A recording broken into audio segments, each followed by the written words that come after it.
So ఇప్పుడు మనం వేదిక ఏజ్ గురించి చూద్దాము. సో వేదకాలం ఉంది కదా, దానికి ఇంట్రడక్షన్ ఆల్రెడీ కంప్లీట్ అయింది. సో ఇంట్రడక్షన్ కాకుండా సో వేదకాలం డివైడ్ చేస్తారు 2 పార్ట్స్గా. సో వేదకాలం అనేది ఫస్ట్ వచ్చేసి తొలి వేదకాలం అంటారు. సో తొలి వేదకాలం అంటారు అంటే ఎర్లీ వేదిక్ పీరియడ్ అంటారు. So early Vedic period. So ఇంకోటి వచ్చేసి మలివేద కాలం.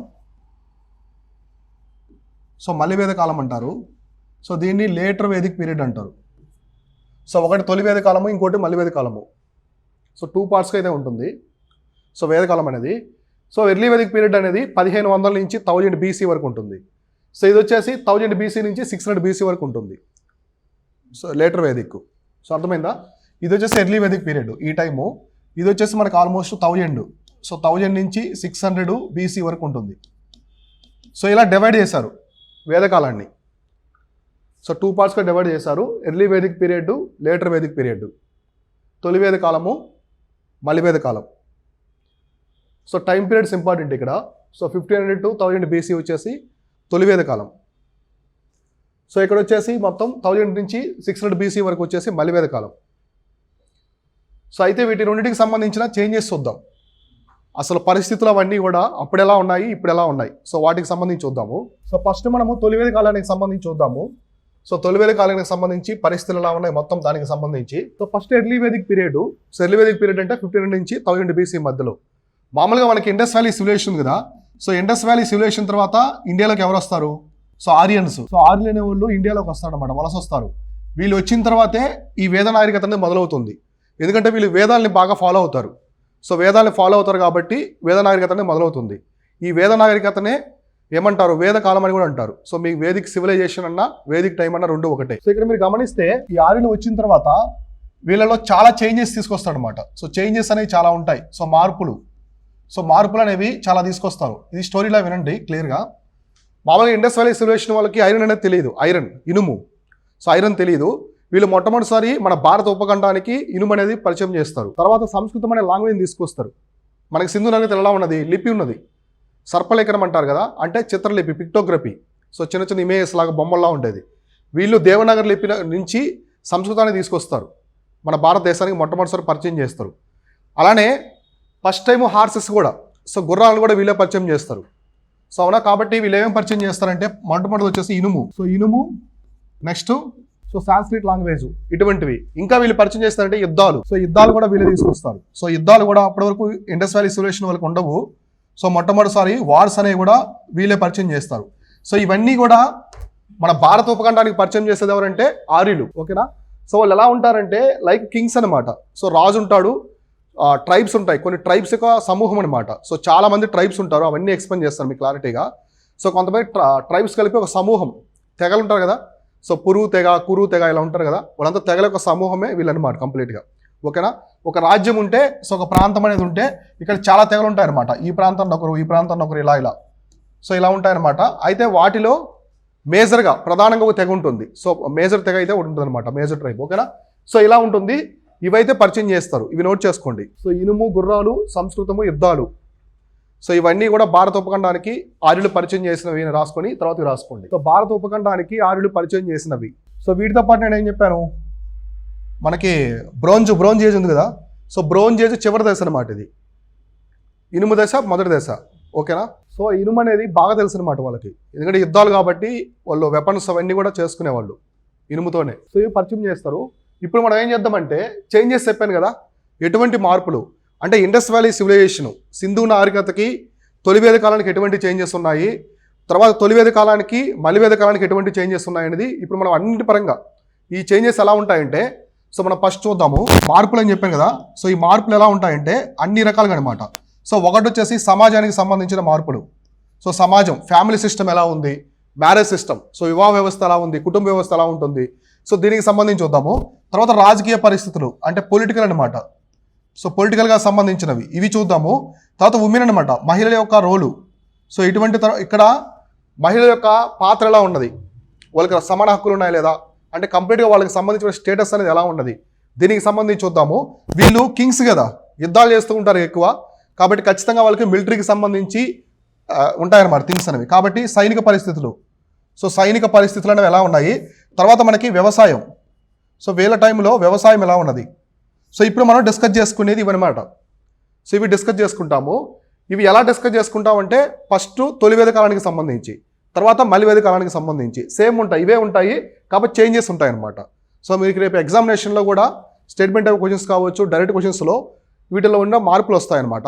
అయితే వీటిలో కొన్ని టెర్మినాలజీస్ ఉంటాయన్నమాట, టర్మ్స్ ఉంటాయి కొన్ని. సో టర్మ్స్ అంటే పదజాలాలు. సో పదజాలాలు అంటారు, అంటే కొత్త కొత్త పదజాలాలు వస్తాయి అనమాట.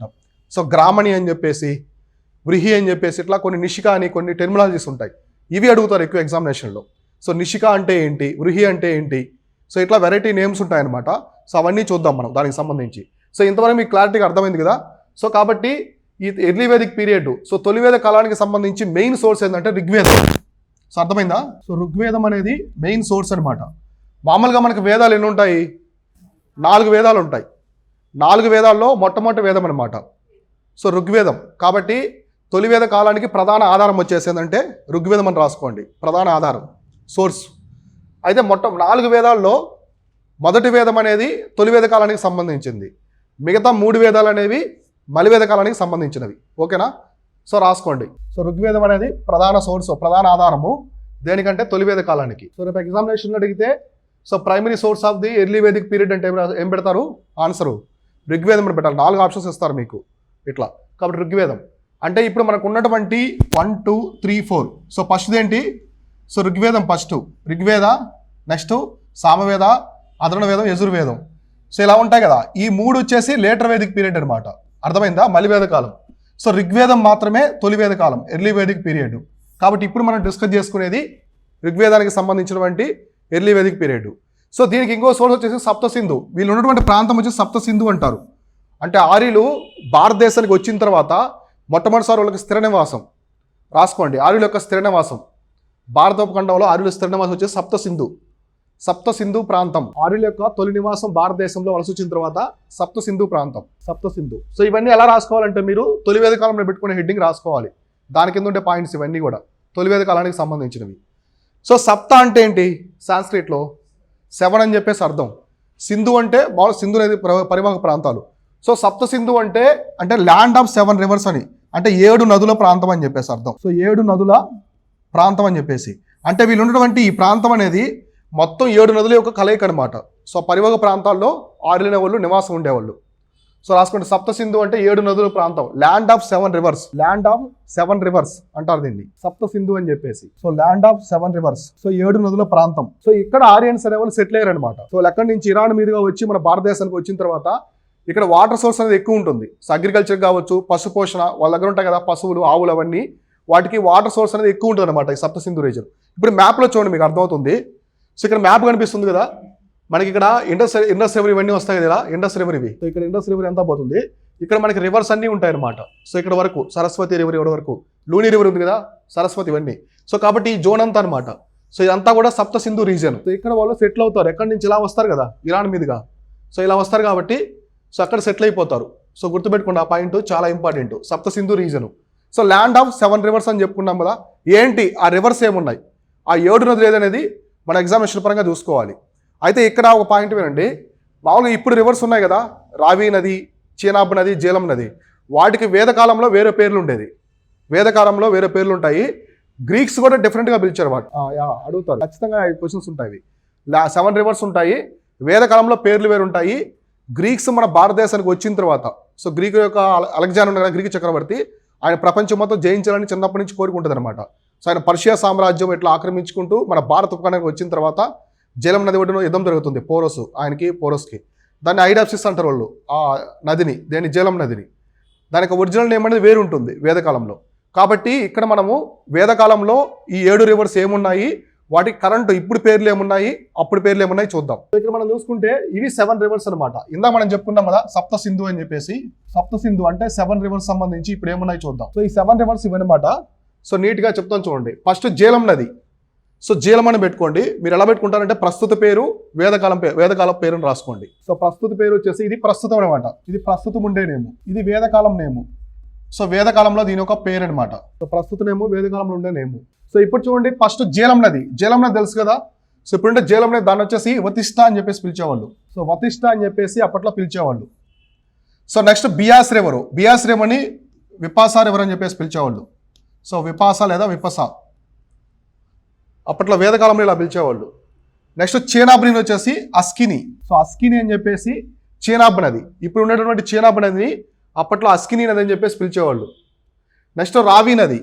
సో రావి నదిని పురుషిని అని చెప్పేసి పిలిచేవాళ్ళు, పురుషిని నది అని చెప్పేసి పిలిచేవాళ్ళు.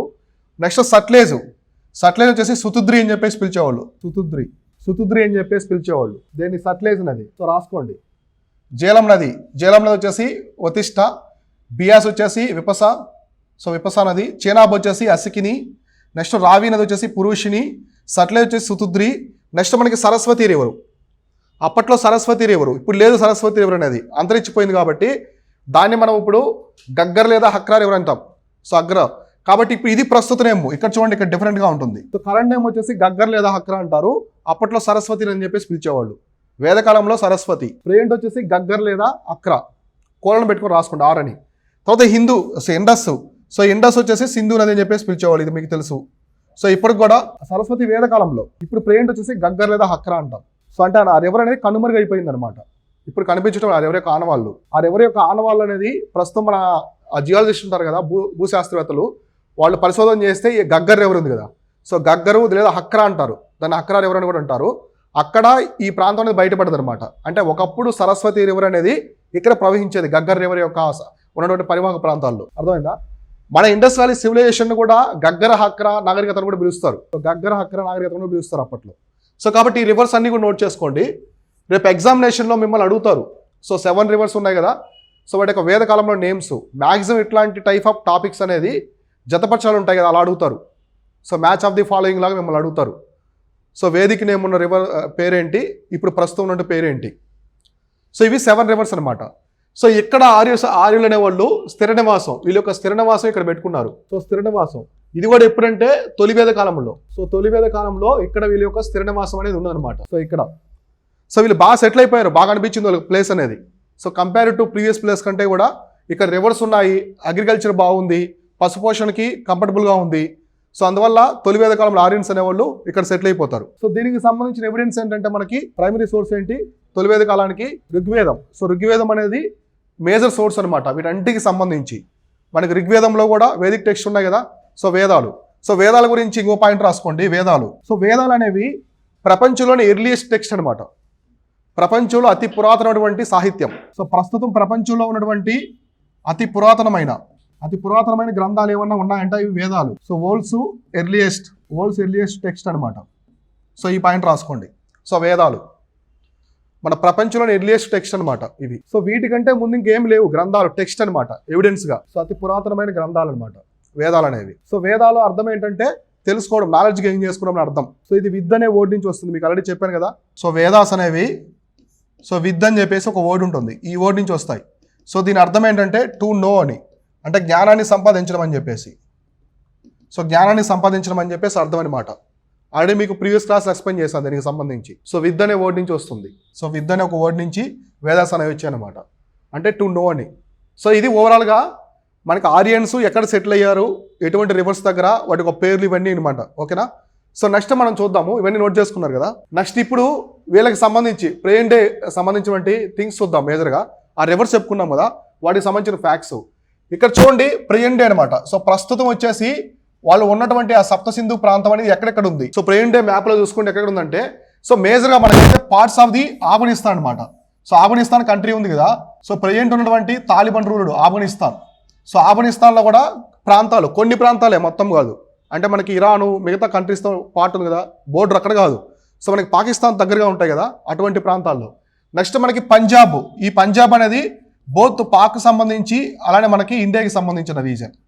సో ఇండియాకి సంబంధించిన రీజను. అలానే హర్యానా, ఇది కంప్లీట్గా ఇండియాకి సంబంధించిన రీజన్. సో ఇవి ప్రస్తుత ప్రాంతాలు అనమాట. సో వేదిక టైంలో మీకు ఇరాను అట్లా ఇస్తారు, కన్ఫ్యూజ్ చేస్తారు. సో ఇరాన్ అనేది లేదు, అంటే వీళ్ళు వచ్చినటువంటి సప్త సింధు ప్రాంతంలో ఇవే ఉంటాయి, ఇంక్లూడింగ్ ఆఫ్ఘనిస్తాన్ వరకు. సో ఆఫ్ఘనిస్తాన్లో ప్రెజెంట్ వచ్చేసి ఒక రివర్ ఉంటుంది. సో మనకి రివర్ కాబుల్. సో కాబుల్ నది తెలుసా మీకు? సో కాబుల్ అనేది సింధు నదికి ఉపనది అనమాట, సింధు నదికి ఉపనది. సో అంతవరకు విస్తరించి ఉన్నది. కుర్రం రివర్ అని ఒకటి ఉంటుంది, కుర్రం రివర్ అని. సో కుర్రం రివర్ వరకు ఉంటుంది అనమాట. కుర్రం రివర్ కూడా మనకి వేదకాలంలో మెన్షన్ చేస్తున్నారు. సో అంతవరకు ఎక్స్టెండ్ చేస్తారనమాట. ఓకేనా? సో ఇట్లా కాబట్టి ప్రెజెంట్ డే హర్యానా ఒకటి, పంజాబు, పాకిస్తాన్లో ఉండే వెస్ట్రన్ పంజాబు, మన భారతదేశంలో ఉండే పంజాబు, నెక్స్ట్ వచ్చేసి ఆఫ్ఘనిస్తాను. ఈ రీజన్లో ఈ ఆర్యులైన వాళ్ళు సప్త సింధు ప్రాంతం అనేది ఉండేది.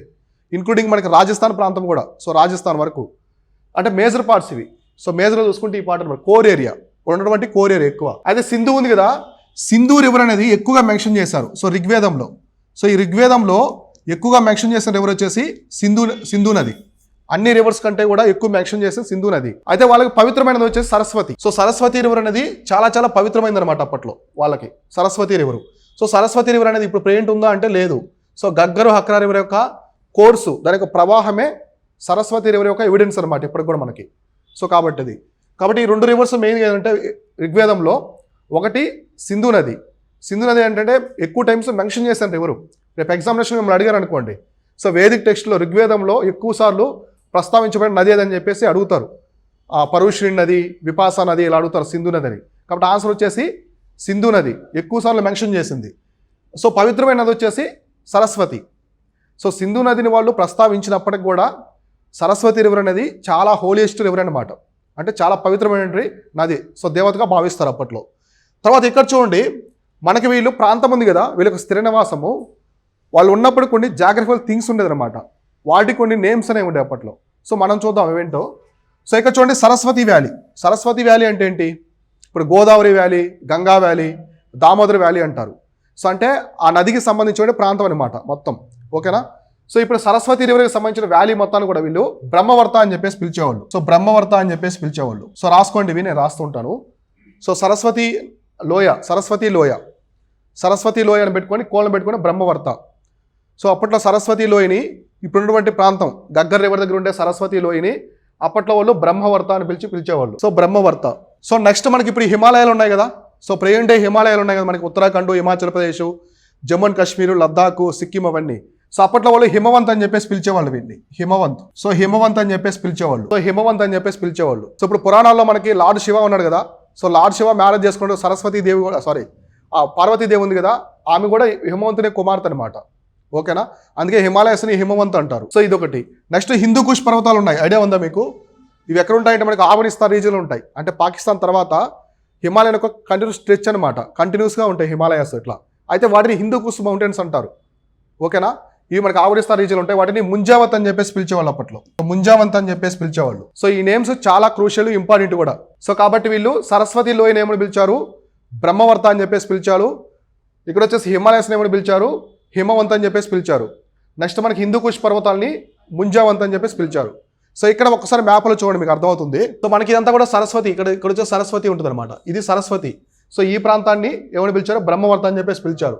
మనకి హిమాలయన్ రీజన్ ఉంది కదా, సో హిమాలయన్ రీజన్ మొత్తం కూడా హిమవంత్ అని. ఇక్కడ హిందూ కుష్ అనమాట, ఇక్కడ ఉంటాయి. సో హిందూ కుష్ ప్రాంతం అంతా కూడా మనకి ఆఫ్ఘనిస్తాన్ వరకు కంటిన్యూస్గా ఉంటాయి స్ట్రెచ్. దాని వచ్చేసి ముంజావంత్ అని చెప్పేసి పిలిచేవాళ్ళు. సో అప్పట్లో సోమరసం ఒకటి ఉంటుంది, సోమరసం అని, వాళ్ళకి ఆల్కహాలిక్ డ్రింక్ అనమాట. ఎక్కువ మనకు పురాణాల్లో వింటూ ఉంటాం కదా. సో ఆ సోమరసం అనేది ఇక్కడి నుంచే వచ్చేదనమాట. కాబట్టి ఎగ్జామినేషన్ అడుగుతారు, రాసుకోండి. సో సోమరసం యొక్క సోర్సు, దీనికి సంబంధించినటువంటి సోర్స్ అనమాట ఇది. అంటే ఇది లభించే ప్రాంతం, సోమరసం లభించే ప్రాంతం వచ్చేసి ముంజావత్. కాబట్టి రాసుకోండి, సోమరసం లభించే ప్రాంతం అని రాసుకోండి, ఆరో మార్కు పెట్టుకుని. సో ముంజావంత్ అనేది సోమరసం లభించే ప్రాంతం, లభించే ప్రాంతం. సోమరసం అంటే ఆల్కహాలిక్ డ్రింక్, అప్పట్లో అందరూ తాగేవాళ్ళు కదా. సో అట్లా ఇప్పుడు విస్కీ ఉన్నాయి కదా, వైన్ అని చెప్పేసి అట్లా. సో సోమరసం అంటే డైరెక్ట్గా వాళ్ళు అక్కడి నుంచి తెచ్చుకొని తాగేరు వాటర్ లాగా. సో కొన్ని చెట్ల నుంచి అవి సేకరించి తయారు చేసుకుంటారనమాట. అంటే వాటికి సోర్స్ అనేది అక్కడ ఉంది కాబట్టి దాన్ని ఏమని పిలుస్తారు?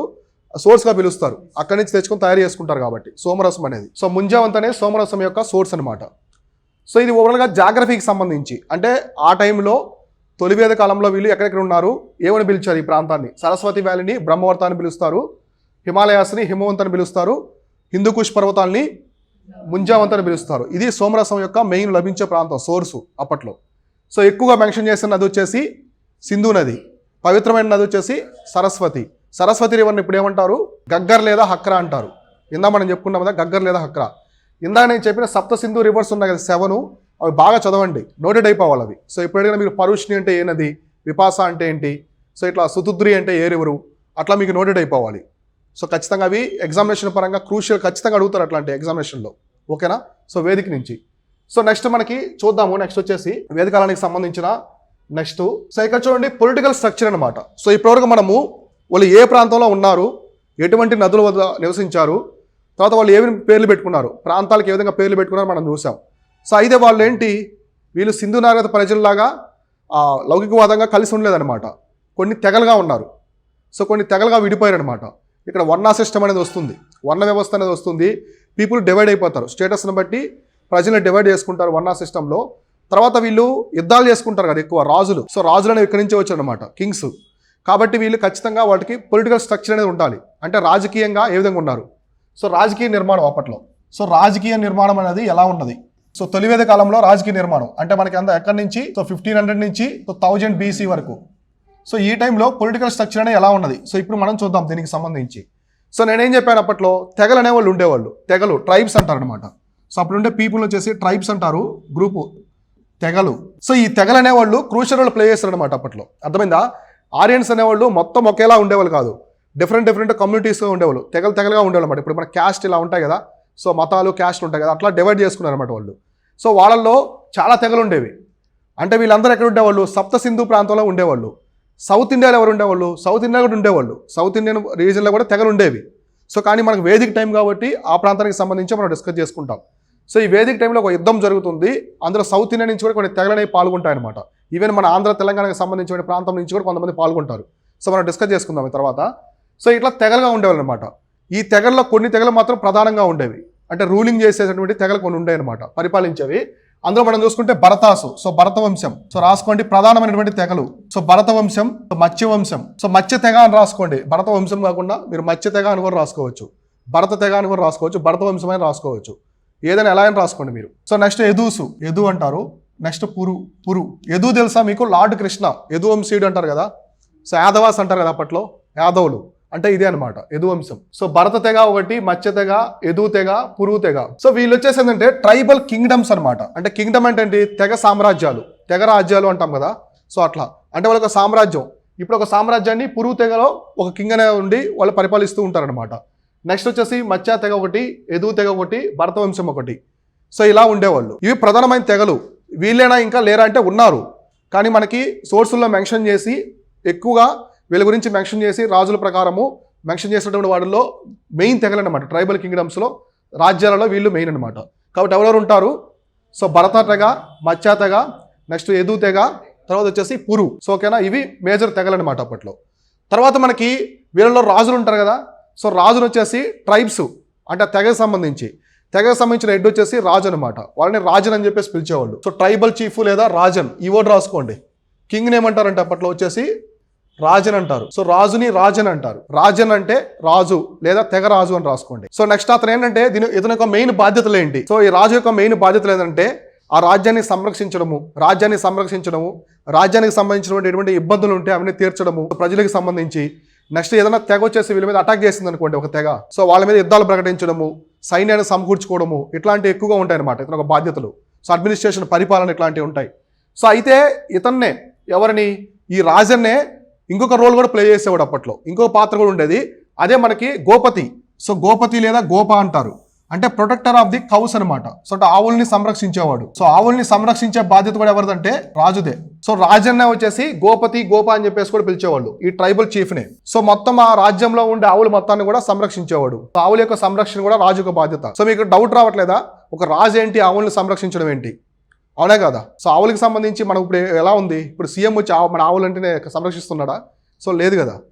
సో ఎందుకు సంరక్షించేవాళ్ళు అంటే అప్పట్లో అతిపెద్ద ఆస్తి ఏంటంటే ఆవులే అనమాట. పశుపోషణ, వీళ్ళంతా కూడా దేని మీద డిపెండ్ అవుతారంటే పశుపోషణ. మీకు మళ్ళీ ప్రొఫెషనల్ వాళ్ళకి సంబంధించి ఆక్యుపేషన్ ఎక్స్ప్లెయిన్ చేస్తాను.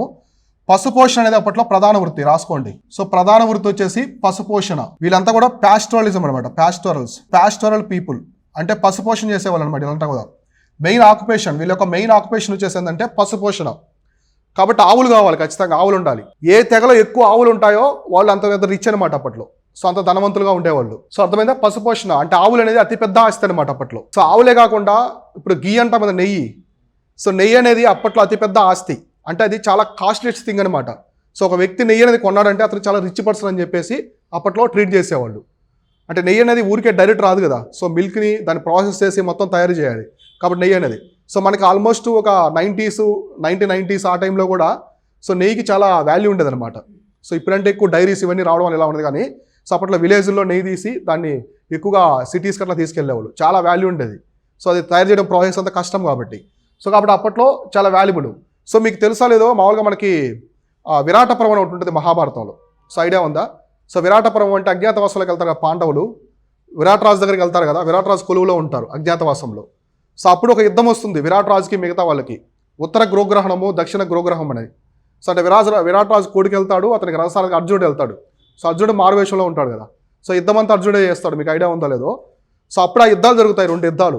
ఆ యుద్ధాలు ఆవుల కోసమే జరుగుతాయి అనమాట. సో ఆవుల కోసమే జరుగుతాయి అంటే అర్థం ఏంటి, ఆవులనే అంత పెద్ద ఆస్తి. సో ఎందుకు జరుగుతుందంటే ఆవులు వచ్చేసి వేరే రాజ్యం సంబంధించిన పచ్చిక బయల్లో మేస్తాయి. సో మీకు ఈ ఆవుల యొక్క పశుపోషణ అనేది అప్పుడే కాదు, ఆల్మోస్ట్ మనకి ఇక్కడ మనకి యాదవ వంశం ఉన్నదన్నమాట.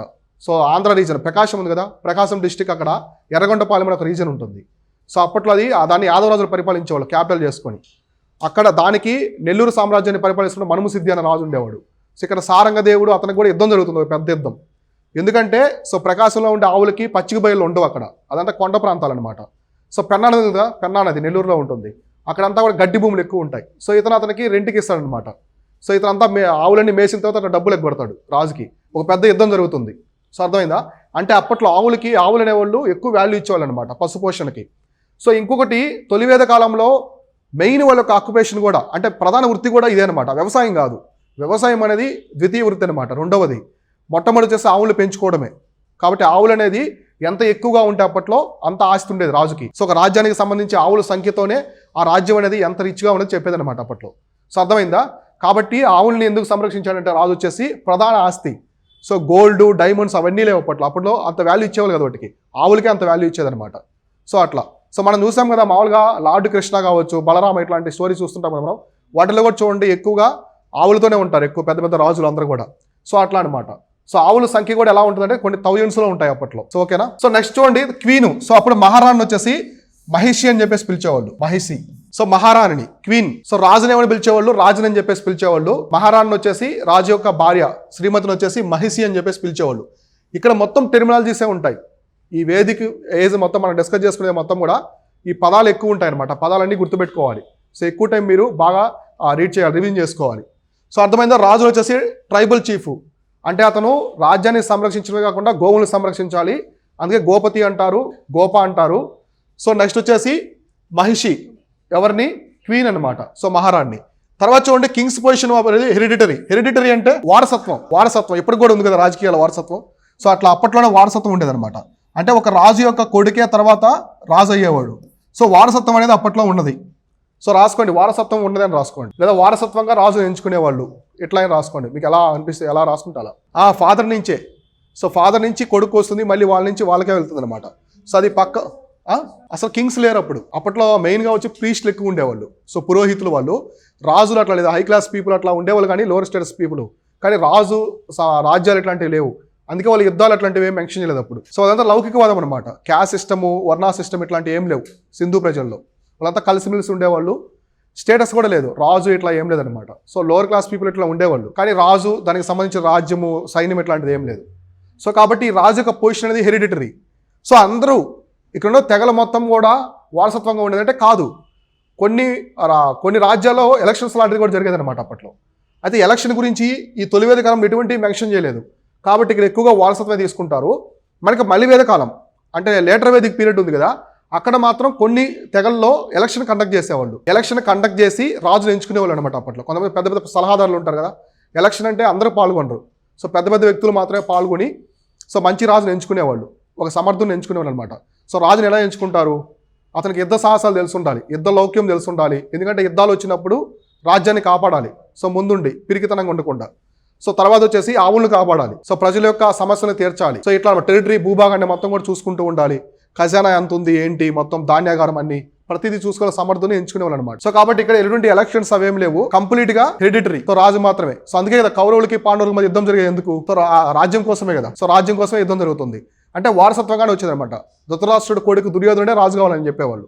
సో అట్లా. సో కాబట్టి ఈ రాజు యొక్క పొజిషన్ అనేది వారసత్వంగా ఉందని చెప్పేసి వాళ్ళు మెన్షన్ చేశారు. సో ఈ పాయింట్స్ అన్ని నోట్ చేసుకున్నారు కదా. ఎటువంటి తెగలు ఉన్నాయి అప్పట్లో, వాళ్ళకి ప్రధాన వృత్తి ఏంటి, సో పశుపోషణ అనమాట, ఆవులు పెంచుకోవడం అనేది ప్రధాన వృత్తి.